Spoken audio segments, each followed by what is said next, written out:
The distress signal came at 3 in the morning, ship time. Commander Yara Okonkwo was dreaming of her grandmother's garden on Earth when the alarm pulled her from sleep. She moved through the corridors of her ship, the iron memory, the quick steps of someone who had answered too many emergencies to waste time on fear. "What do we have?" she asked as she entered the bridge. Her communications officer turned with a pale face. "It's the Athena Vault, Commander. They're broadcasting on all channels." Yara felt her stomach drop. The Athena Vault was not just any station. It was humanity's most sacred place in all the stars. Every piece of art ever created, every book ever written, every song ever sung, all of it, lived in the quantum archives of that station orbiting Earth. It was the memory of the human species, protected by the most advanced security systems humanity could build. How long to reach them? For hours at maximum burn, do it. The iron memory shot through space like a bullet. Yara spent those 4 hours trying to raise the vault on communications. She got nothing but static and fragments of screaming. When they finally arrived, she understood why. The station was dying. Its lights flickered like a heartbeat slowing down. Strange energy patterns danced across its hull. Pieces of the structure were simply vanishing, not exploding. Not breaking apart, but fading away like smoke and wind. YARA led the boarding team herself. What she found inside would haunt her for the rest of her life. The crew of the Athena Vault walked through the corridors like sleepwalkers. Their eyes were open but empty. When Yara grabbed one man by the shoulders and shook him, he looked at her without recognition. "Who are you?" he asked. "Who am I?"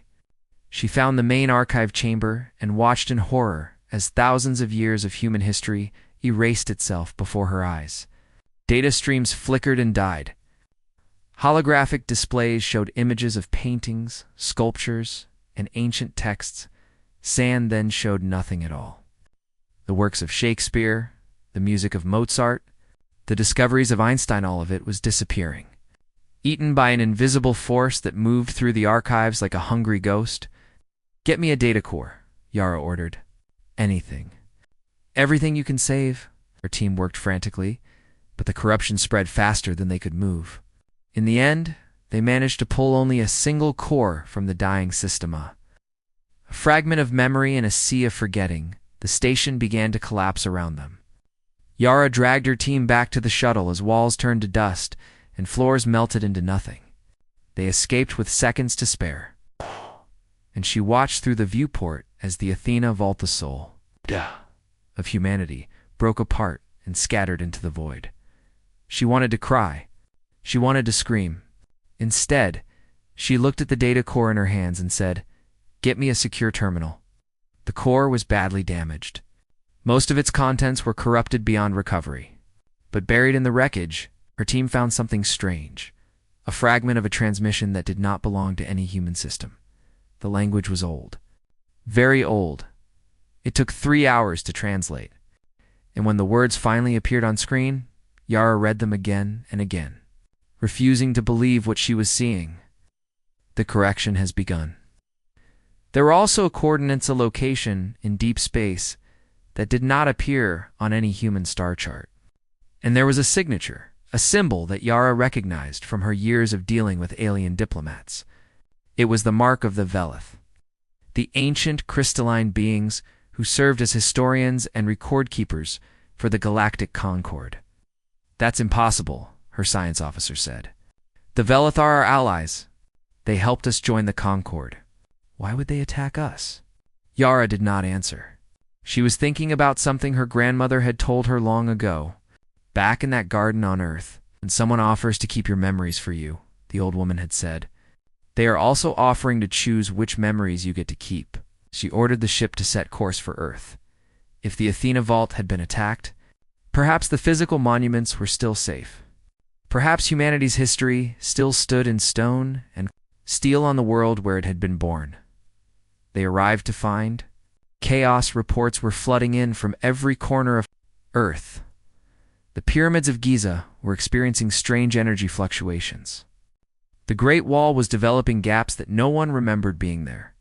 Libraries were finding empty shelves where books had been cataloged just days before. And worst of all, people were forgetting. A professor in London picked up a book of poems and could not remember the author's name, even though she had studied him for 30 years. A museum guide in Cairo walked past a statue of a pharaoh and felt nothing, no recognition, no memory. As if the figure was a stranger she had never seen before, the erasure was spreading.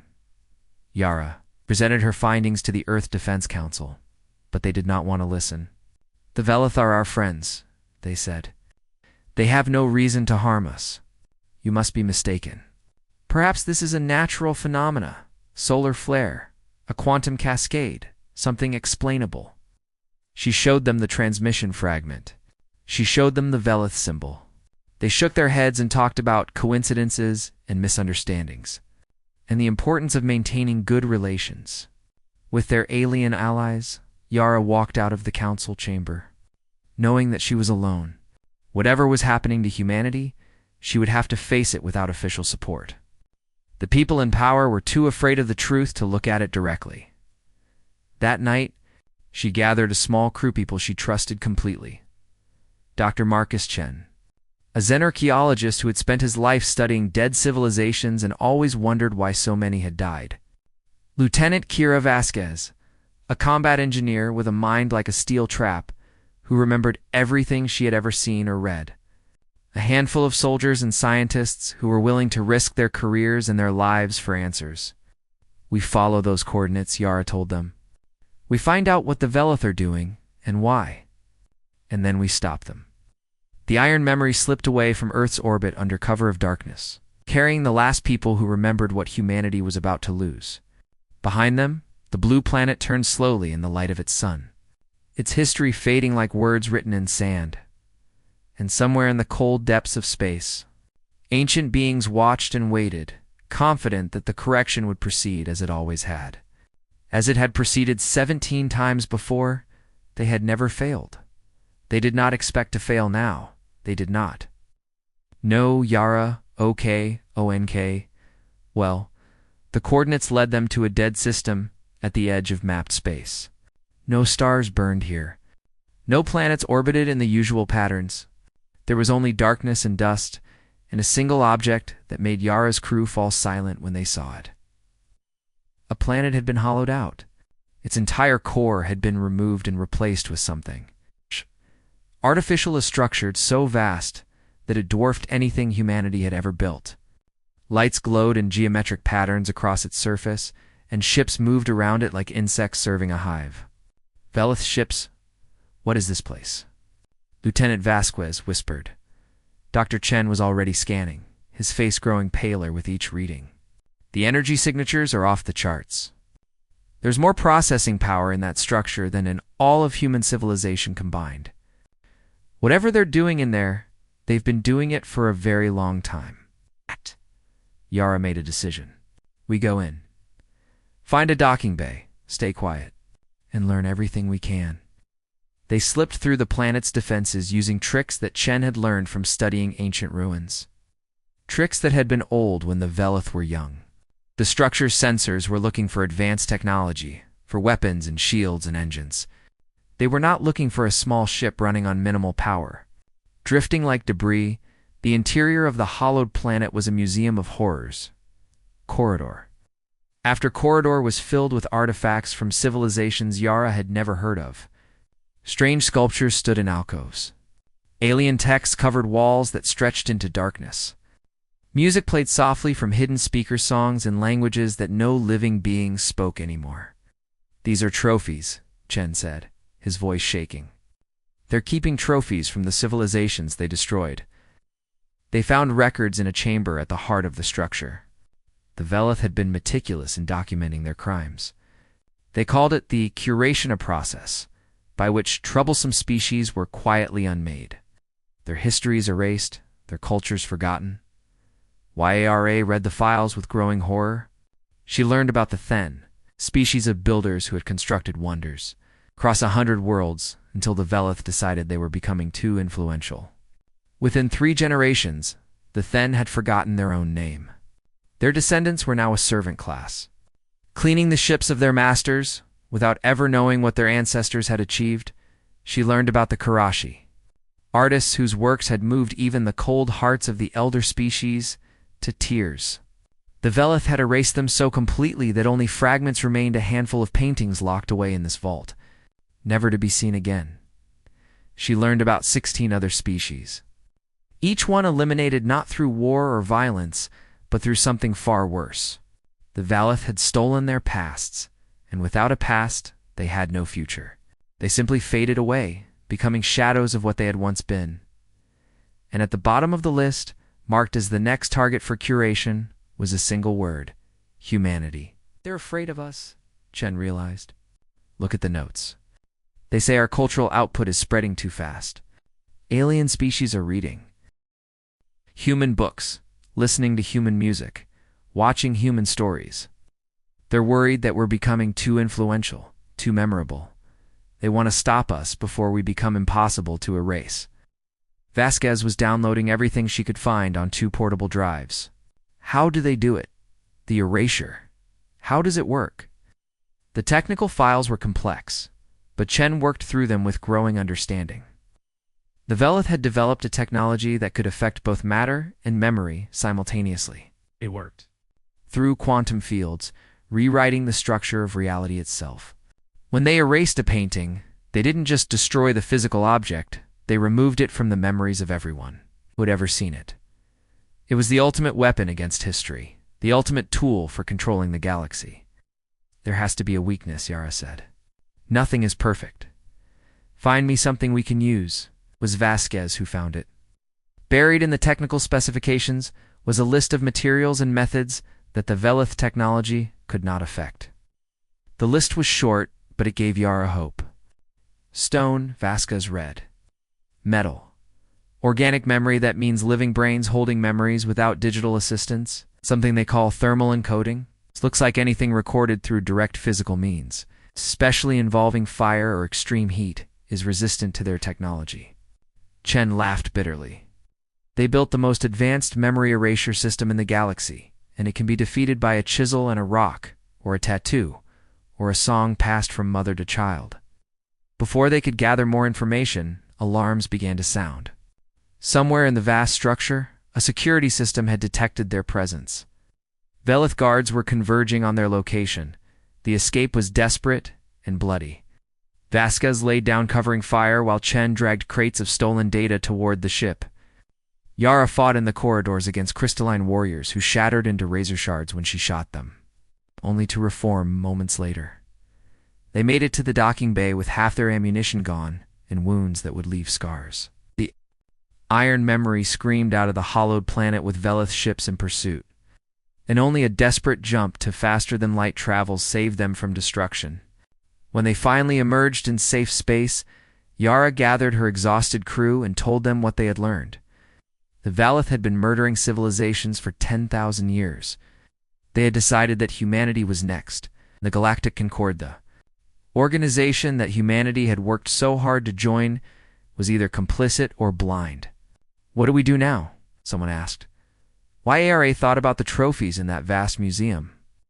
She thought about the Then and the Kirashi and all the others who had been erased.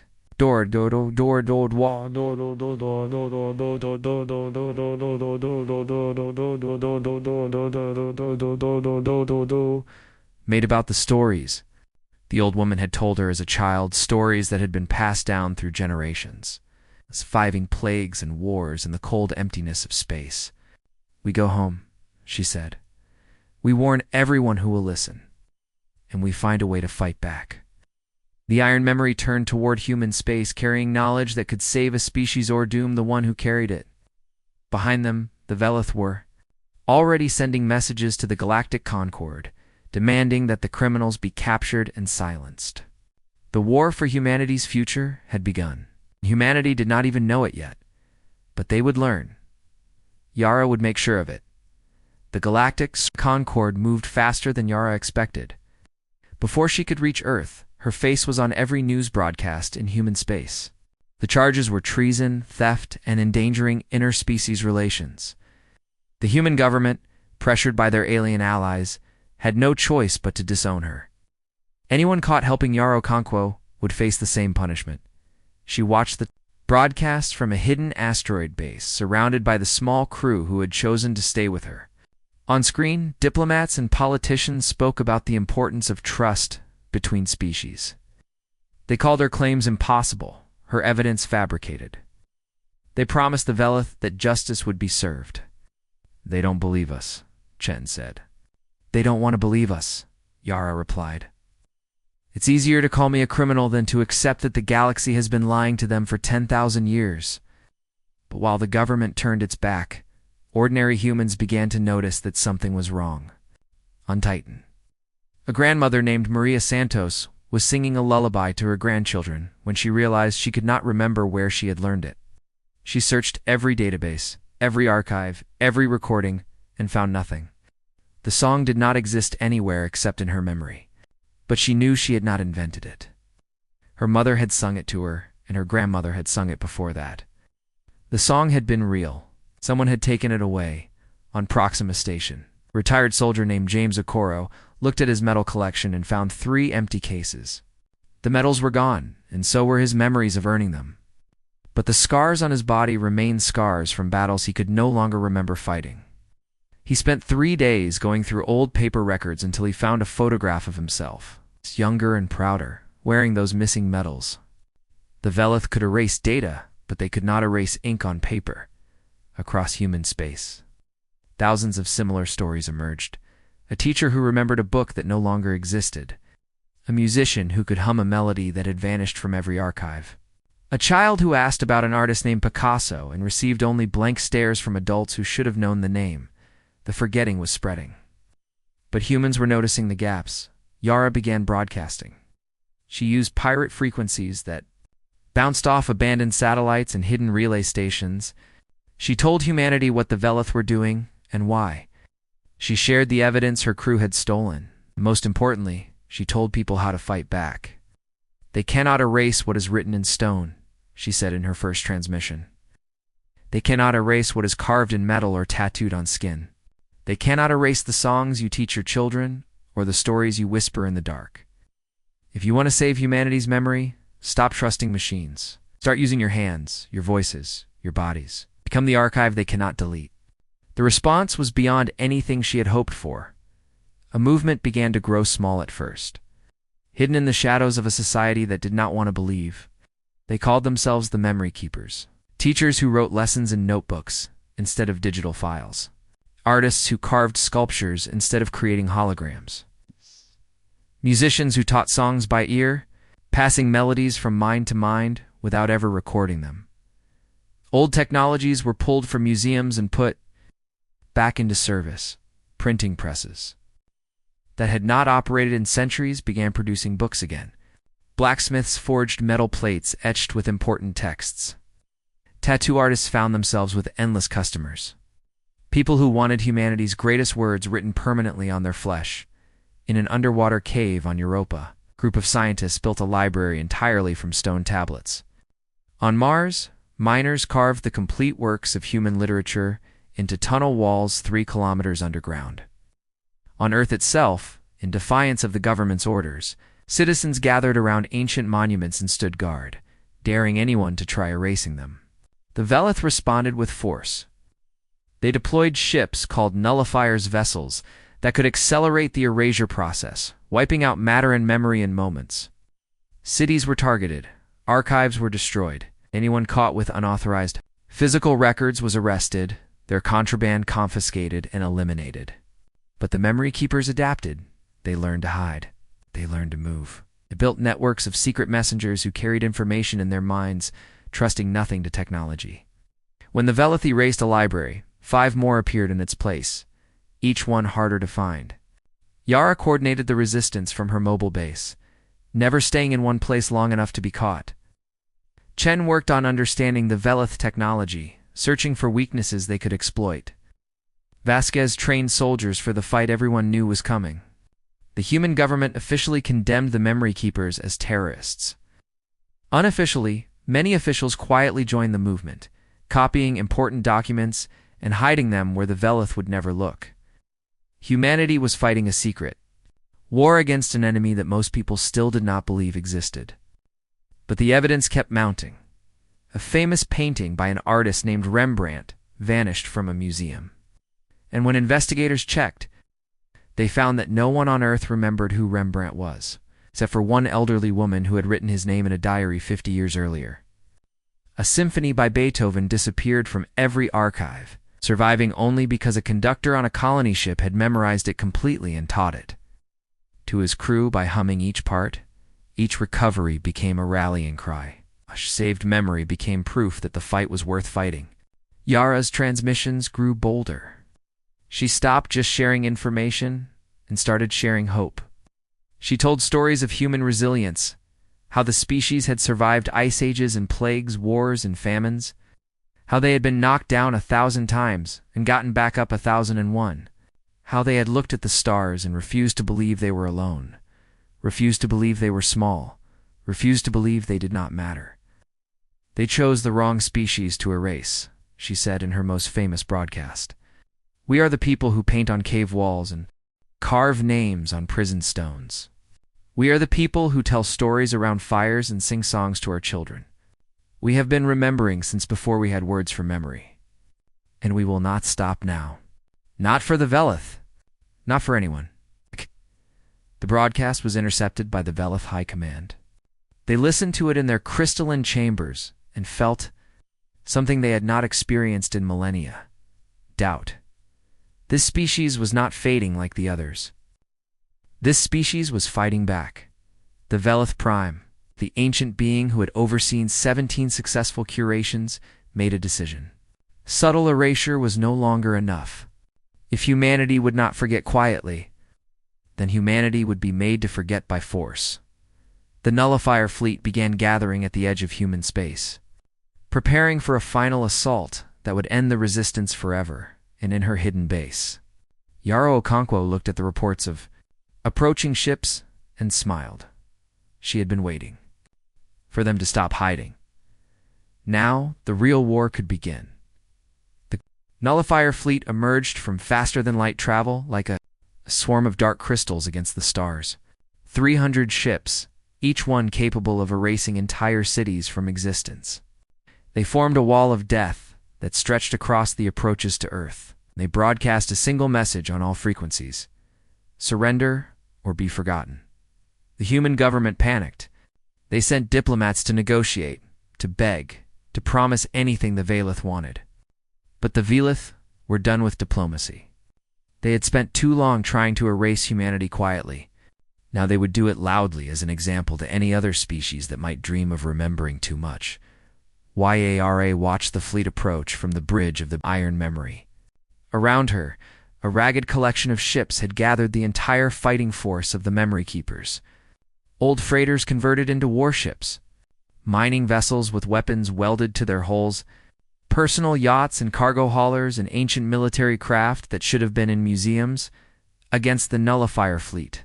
They looked like insects facing a storm. They're going to slaughter us, someone said. Probably, Yara agreed. But we're not here to win a battle. We're here to buy time. Halfway across the galaxy, Lieutenant Vasquez led a strike team through the corridors of Nethkirin, the hollowed planet where the Velith kept their trophies. The strike team moved in silence, planting charges at key structural points.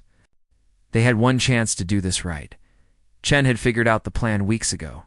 The Velith's memory erasure technology worked through a central broadcast system located on Nethkirin. If they could destroy that system and replace it with something else, a massive electromagnetic pulse containing every piece of stolen history, the effect would spread across the galaxy. Every species would suddenly remember the civilizations the Velith had erased. The truth would be impossible to hide, but the pulse needed time to charge. Hours of time. And the nullifier fleet was already beginning its attack on Earth. The first nullifier beam struck the atmosphere like a blade of cold light. Where it touched, matter ceased to exist. A section of the Pacific Ocean simply vanished, leaving a crater of empty air that seawater rushed to fill. The shockwave killed thousands. More beams followed. Cities burned. Coastlines crumbled. The cradle of humanity was being wounded. And the human ships that tried to stop it were being swatted aside like flies. But they kept coming, Captain. Helena Reyes commanded an old destroyer that had seen better days. When her weapons failed, she aimed her ship directly at the nearest nullifier and pushed her engines to maximum. The explosion created a hole in the enemy formation, a small victory that cost her everything. Lieutenant Commander Omar Hassan led a squadron of fighters into the heart of the Velith fleet, broadcasting human music on all frequencies. His pilots died one by one, but the music never stopped. Beethoven's Ninth Symphony played across the battlefield as human ships burned, filling the void with sound that the Velith had tried to erase. On the surface of Earth, civilians refused to evacuate. They gathered around monuments and museums, forming human chains with locked arms. An old woman stood in front of the ruins of the Colosseum, holding a handwritten copy of ancient Greek poetry. A group of children surrounded the pyramids, singing songs their grandparents had taught them. They knew they might die. They did not care. Some things were worth dying for. A nullifier targeted the pyramids. Its beam began to charge, building toward the blast. It would erase 4,000 years of history in an instant. Then something unexpected happened. A human ship, tiny cargo hauler with no weapons, it all flew directly into the beam. The pilot was a woman named Sarah Chen, Dr. Marcus Chen's sister. She had never fought in a war. She had never been a soldier. But she had read every book her brother had ever shown her, and she knew what the pyramids meant. Her ship disintegrated. But her sacrifice disrupted the beam long enough for reinforcements to arrive and destroy the nullifier. The pyramids survived. Across the battlefield, similar stories played out. Humans died by the hundreds, by the thousands, throwing themselves against an enemy they could not defeat. They fought not because they thought they could win, but because fighting was what humans did. They were the species that had climbed out of caves and conquered a planet. They were the species that had looked at the stars and said, "We belong there." They would not go quietly into forgotten darkness, and slowly, impossibly, the nullifier advance began to slow. The Velith had never encountered resistance like this. In 17 previous curations, species had accepted their fate. They had let themselves be erased. But humans refused. They kept coming, kept fighting, kept dying. And every death bought a few more seconds for the people still alive. On Nethkiran, Vasquez planted the final charge. "It's done," she reported through her communicator. "Ready to detonate on your command." Yara received the message in the middle of a firefight. The iron memory had taken heavy damage, and her crew was working desperately to keep the ship alive. She looked at the tactical display and saw the nullifier fleet, reforming for another assault on Earth. She looked at the countdown timer, showing how long the pulse needed to charge. They were still 30 minutes. "Short, all ships," she broadcast. "This is Commander Okonkwo. We need 30 more minutes. I know what I'm asking. I know the cost. But 30 more minutes, and we can change everything. 30 more minutes, and the galaxy will remember. Can you give me 30 minutes?" The response came from every surviving ship. Confirmations flooded in from pilots who knew they would not survive. Acknowledgements from crews who were already dying. 100 voices, 1,000 voices, all saying the same thing. "Yes, we can give you 30 minutes. We can give you forever." The final phase of the battle was the most brutal. Human ships stopped trying to survive and started trying to destroy.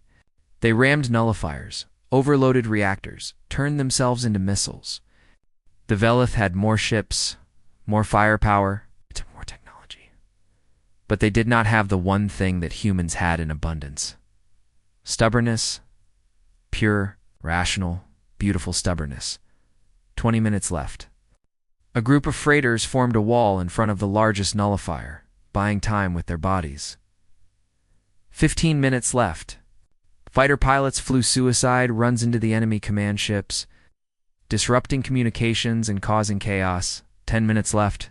The iron memory took a direct hit that killed half the bridge crew. But Yara kept fighting, kept coordinating, kept refusing to die. 5 minutes left. Earth's last defense satellites opened fire. Ancient weapons, barely scratching the nullifier holes, but distracting them, slowing them, making them hesitate. 1 minute left.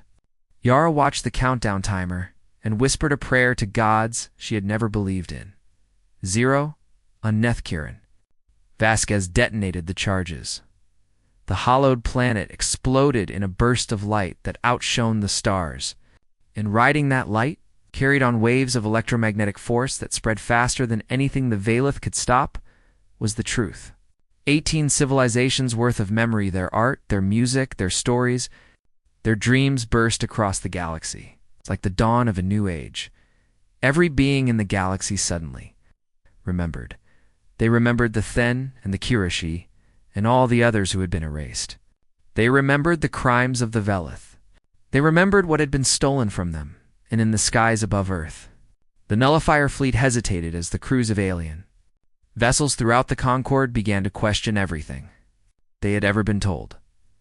The truth was, out now humanity just had to survive long enough to see what came. Next, the wave of light from Nethkirin reached every corner of the galaxy within hours. Billions of beings woke from a dream they had not known they were having. They remembered civilizations that had been erased from history.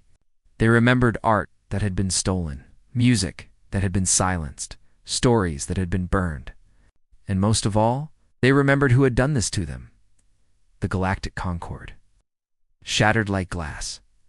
3 of the 12 elder species turned against the Veleth immediately. The Tarathi, a warrior culture that prized honor above all things, declared the Valeth oathbreakers and enemies of all life. The Mendari, a species of philosophers who had trusted the Veleth to preserve their history, discovered that their greatest works had been quietly altered over millennia to make them more compliant. The Sithani simply stopped speaking to anyone associated with the Old Order and began building warships. Above Earth, the nullifier fleet fell into chaos. Half the ships received orders to continue the attack. Half received orders to stand down. Some captains obeyed the Veleth High Command. Others, sickened by what they had learned, refused. Veleth fired on Veleth. The fleet that had come to erase humanity began erasing itself. Yara watched from the damaged bridge of the Iron Memory as the enemy formation collapsed into civil war. She was bleeding from a wound in her side, and most of her crew was dead or dying. But she was smiling. It worked, she whispered. Chen, it actually worked. Dr. Chen's voice came through the communicator from a rescue shuttle. We're not done yet. The Valeth Prime is still alive. As long as they survive, this could happen again. Yara looked at the tactical display. Among the chaos of fighting ships, one vessel remained untouched, the massive command ship of the Veleth Prime, protected by loyal guards who would fight to the death. Getting to it would be almost impossible. Almost. All memory keeper ships, Yara broadcast. One last mission. Follow me. What remained of the human fleet rallied around the Iron Memory. There were perhaps 30 ships left, most of them barely functional. They formed a wedge and pushed into the heart of the battle. Weaving through the crossfire of Veleth, fighting Veleth, the loyal guards tried to stop them. Ships exploded on both sides. But humans had learned something in this war, something the Veleth had never understood. When you fight for memory, when you fight so that your children will know who they were, you become capable of things that seem impossible. The Iron Memory crashed through the final defensive line and locked onto the Veleth command ship. Yara led the boarding party herself, limping through corridors made of living crystal, shooting anything that moved. Behind her came the survivors' mechanics and cooks and pilots who had never trained for ground combat. Fighting like soldiers because there was no one else left, they found the Veleth Prime in the heart of the ship. In a chamber that glowed with cold light, the Prime was ancient beyond human understanding, a being of crystal and energy that had lived for 10,000 years and overseen the erasure of 17 civilizations. It looked at Yara with something like amusement. You cannot win, the Prime said, its voice resonating through the crystal walls. Memory is fragile. In 1,000 years, you will be forgotten again. We have done this 17 times. We will do it again. Yara walked forward. Her weapon was empty, her armor was cracked, and she was leaving a trail of blood on the crystal floor. But she did not stop. You don't understand us at all, she said. You erased our databases? You burned our libraries. You took our monuments and our songs, but you forgot something. Humans don't just store memory. We become it. She reached into her pocket and pulled out a small object-to-steel coin minted on Earth centuries ago. It was worn smooth by time, but the image on its face was still clear. A human figure, anonymous and proud, surrounded by stars. Every scar on our bodies tells a story, Yara said. Every name carved into a prison wall. Every song passed from mother to child. Every prayer whispered in the dark. We carry our history in our blood and our bones. You can't erase that. You can't erase us. We were here before you knew we existed, and we'll be here long after you're gone. She placed the coin in the Prime's crystalline hand. This is who we are. This is what we do. We remember. We endure. We rise. The Prime looked at the coin. For 10,000 years, it had believed that memory was data, something stored in archives, something that could be deleted.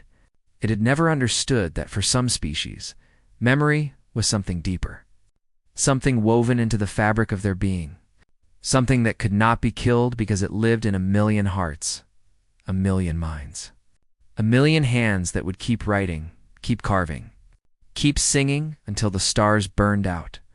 The Prime tried to respond, but no words came. For the first time in its long existence, it had nothing to say. Yara turned and walked away. Behind her, the Prime's crystalline form began to crack. The weight of truth was too heavy to bear. The being that had murdered 17 civilizations shattered into 1,000 pieces. And the cold light in the chamber went dark. The war was over. In the months that followed, humanity became something new. The Galactic Concord reformed around different principles: transparency, preservation, and the absolute protection of cultural memory. Humans were no longer the youngest species at the table. They were the ones who had fought for everyone's right to remember. The stolen histories were returned to the descendants of the erased civilizations. The Then learned who their ancestors had been and began to rebuild their culture. The Karashi survivors found the hidden paintings of their people and wept at beauty they had never known existed. 17 species, thought lost forever, began the long journey back to themselves. A monument was built at the heart of the new Concord. It was made of simple human steel, forged from the hulls of the ships that had died defending Earth. Upon it were etched the names of every species the Velith had erased, and every being who had given their life to bring them back at its base. Carved in 17 languages were the words, "We remember, we endure, we rise." Yara visited the monument on its dedication day. She was older now, her hair gray and her body marked with scars that would never fully heal. Dr. Chen stood beside her, and Vasquez and the handful of others who had survived the war. They did not speak. They did not need to. Around them, young aliens from across the galaxy walked through the memorial, learning about the species called humanity. They learned about the cave painters and the pyramid builders. They learned about the ones who had sailed wooden ships across unknown oceans and metal ships across unknown stars. They learned about a people who looked at the darkness and refused to be afraid, and in hidden corners of every world, humans still wrote in notebooks. They still carved stone and forged metal. They still taught their children songs that had no digital record, passing melodies from voice to voice across generations just in case, because humans had learned something that they would never forget. History was not what was written in archives. History was what lived in hearts. And as long as a single human drew breath, as long as a single voice could whisper a single story into the dark, humanity would endure. The Velith had tried to make them forget. Instead, they had taught the galaxy what it truly meant to remember. Yar looked up at the monument one last time. The stars were coming out, ancient light that had traveled millions of years to reach her eyes. Somewhere out there, new civilizations were being born. New stories were beginning, and humanity would be there to witness them, to remember them. To make sure that no one was ever erased again, she smiled, touched the steel wall one last time, and walked away into the light of a galaxy that would never forget.